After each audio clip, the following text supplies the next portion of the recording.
Congressman Maloney, how would you work to reach across the aisle and facilitate bipartisanship in Congress? Well, I love this question because, man, if I heard one thing when I was running for office, it was that all of you said enough of this stuff. Enough of this red team, blue team stuff. We're sick to death of it. We look at Congress and we're embarrassed. They're acting like a bunch of children.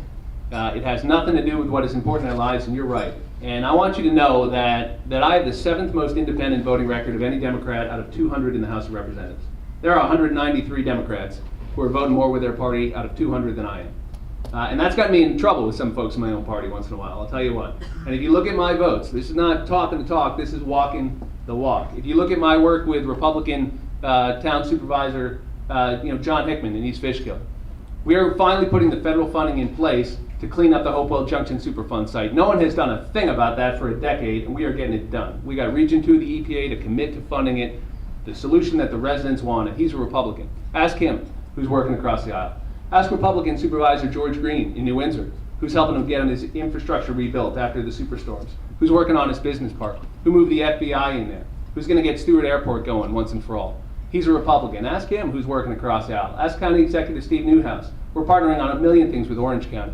Ask Marcus Molinaro, who has been in the fight with him on this FERC energy price hike from day one.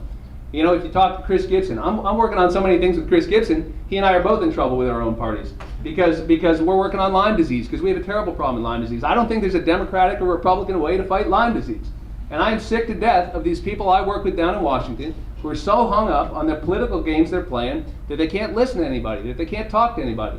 The last thing you need in Washington is one more person signing up to throw a pie on cable TV, to yell and scream on the floor of the House of Representatives, to check their brain at the door. You need somebody who's fighting for you.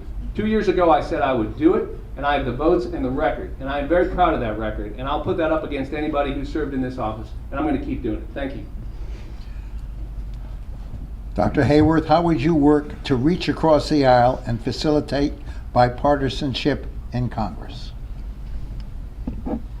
Well, it's absolutely true that the challenges that we face don't have a label on them, and the solutions don't have a label on them either.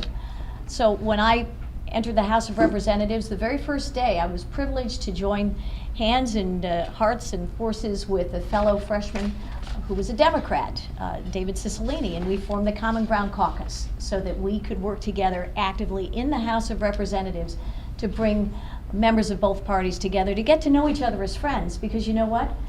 We are friends. We can be friends. I have dear and cherished friends who are Democrats, some of whom disagree with me on a couple of things, but you know what? We do have so much in common because we share the goals of making life better for everyone we serve in the Hudson Valley. And I want to give a shout out to my very dear friend, Dutchess County Legislator Gwen Johnson, who is with us today. Gwen is a Democrat, a proud Democrat, and a wonderful, hard-working Democrat and a great servant.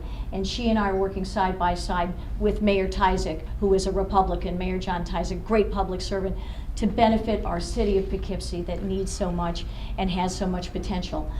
It is crucial that we take a thoughtful, ecumenical approach in everything we do.